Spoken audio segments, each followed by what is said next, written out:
Welcome to Secret Agenda YouTube channel.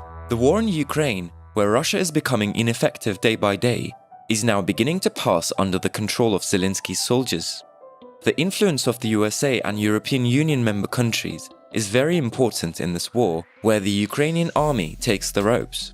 Especially the US government tried to be on the side of Ukraine as much as it could. Thanks to Washington's financial and moral support, the Kiev army was able to recapture many occupied Ukrainian cities from the Russians. In fact, Ukraine managed to put the Russians in a very difficult situation by carrying out striking operations over time. Zelensky's heroic army has struggled to gain naval supremacy, especially in the last few months. As the leader of Ukraine prepared his army at full speed to take back Crimea, the tension of the war began to increase at the same rate. The Russians entered a period of collapse with the sinking of their flagship Moscow, the most powerful cruiser in their navy. This event was followed by stunning drone attacks around Sevastopol by Ukraine, a first in the history of world wars. Thus, the Russians began to weaken further. Then the Moscow administration decided to move the Russian Black Sea Fleet to Novorossiysk. But Ukraine's submarine drones followed the Russian fleet and did not give these ships any rest in Novorossiysk. Desperate as a result of these events, the Russian Navy turned its route to its forces in the Mediterranean. Off the Mediterranean Sea were the Russian Federation, the Pacific Fleet's missile cruiser Varyag, and the large anti-submarine ship Admiral Tributs. These two powerful Russian ships, which have been stationed in this region for a long time, felt threatened by an unbelievable move by the USA recently. The United States has deployed an aircraft carrier strike group in the Mediterranean, led by the nuclear-powered USS George H.W. Bush. After this step by the USA, which stated that they were doing this directly against the Russian Federation, the Kremlin withdrew some of its ships from the region.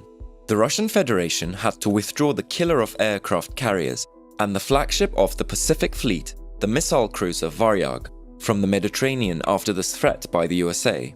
With this decision, the Russian Federation actually exposed Syria and reduced its presence in the Mediterranean to an ineffective level. It seems that with this move by the US government, the Russian Federation left the Mediterranean relatively long before the missile cruiser Varyag of the Pacific Fleet and the large anti-submarine ship Admiral Tributs. Recently, these two forces of the Russian Navy were seen in the Singapore Strait. This takes into account the fact that both ships have been in the Mediterranean since February the 2nd and were probably supposed to enter the Black Sea, but Turkey has closed the Bosphorus. It is noted that these ships provided protection to the Russian group in Syria and at the same time formed the core of the group of Russian ships of the Russian Federation Black Sea Fleet, which remained there after the invasion. The Russian ship group also included several submarines of the 11356R frigate Admiral Hirorovich project and Varshavinka class. Thus, the only Russian ship that was supposed to encounter the US carrier strike group, or rather was created for this mission, left the Mediterranean.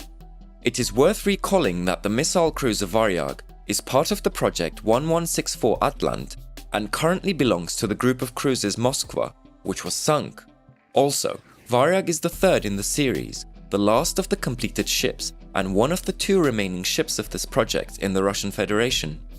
There may be several reasons why the cruiser Varyag left the Mediterranean with the move of the USA. The first reason is considered to be the need for the Russian Navy to enter service, which could not be realized at the Syrian base in Tartus. Another reason is that it was a valid decision to collapse the group in Syria. Yet another possible factor is the need to cover the Pacific region. The Russians suffered the prestige loss with the decision to withdraw the cruiser Varyag and the large anti-submarine ship Admiral Tributs from the Mediterranean. The Russian Navy, which could not maintain its existence in the Black Sea as before due to possible threats from Ukraine and had to constantly relocate its fleet, lost its former power. The British also made an assessment about the latest situation of the Russian Navy and the effect of the Ukrainian-Russian war on the seas. It was claimed that the Russian Navy ships that had been waiting in the Mediterranean for months had to return to Russia by following a route through the Pacific, as Turkey closed the straits to Russian warships after the Russia-Ukraine war began on February 24th. The British press, which reported the development, stated that Turkey's ban was a great blow to the president of the Russian giants, Vladimir Putin, who lost blood rapidly in the Black Sea during the Ukraine war. After the Russian invasion, Ukraine demanded that Russian warships be banned from the straits in accordance with the Montreux Convention. Minister of Foreign Affairs Mevlut Çavuşoğlu announced that it was concluded that the crisis between Russia and Ukraine was defined as a war and that the authority granted to Turkey by the Montreux Convention would be used. And then Turkey decided to close the straits to the passage of Russian ships. Ukraine-based Black Sea Strategic Research Institute, in a report published over the weekend, announced that 2 warships and a submarine belonging to the Russian Pacific Navy left the Mediterranean via the Suez Canal at the end of last month. It is stated that the 2 ships were sent to the Mediterranean just before the Ukrainian invasion and have been waiting there for months. The Russian Ministry of Defense also confirmed in an official statement that the Varyag and Admiral Tribut ships followed a long route through the South China Sea and reached the city of Vladivostok on the Russian Pacific coast. The British press commented that the inability of Russian warships in the Mediterranean to enter the Black Sea due to Turkey's ban was a major blow to Russian leader Vladimir Putin. Due to Turkey's ban, Russian ships in the Mediterranean, which were planned to be deployed to the Black Sea against Ukraine, had to return to the entire Pacific for resupply. Speaking to the news site, British Navy expert Ian Ballantyne stated that the prohibition of passage through the straits brought Russia's activities in the west of the Black Sea to a standstill and seriously weakened Russia while the Ukraine war was going on, noting that the recent UAV attacks carried out by Ukraine against Russian targets on the Black Sea coast weakened Russia's hand and that Russia's Black Sea fleet was badly injured. Ballantyne said, "Turkey's aim is to send warships to the Pacific, Baltics, or the Baltics instead of the Black Sea, forced him to send it to the North Pole." Ballantyne explained that a situation that puts Russia in a difficult situation also reveals the increasing influence of Turkey, especially in the Mediterranean. The British expert commented that Turkey is an important NATO power in the Black Sea. In line with all these events, the Russian Navy, which became weaker as stated, could not play a very active role in the Ukraine-Russia war. There has also been a great deal of tension between Russia and NATO in the Baltic Sea recently. After the Russians lost their dominance in the seas, this tension increased the concerns in the Moscow administration. Here are the details of the tension in question. Numerous warships, including 5 aircraft carriers belonging to NATO countries, held exercises in the Atlantic region and the Mediterranean. On the other hand, NATO reported that 2 Russian planes approached unsafely the NATO Permanent Naval Group 1 ships carrying out routine operations in the Baltic Sea.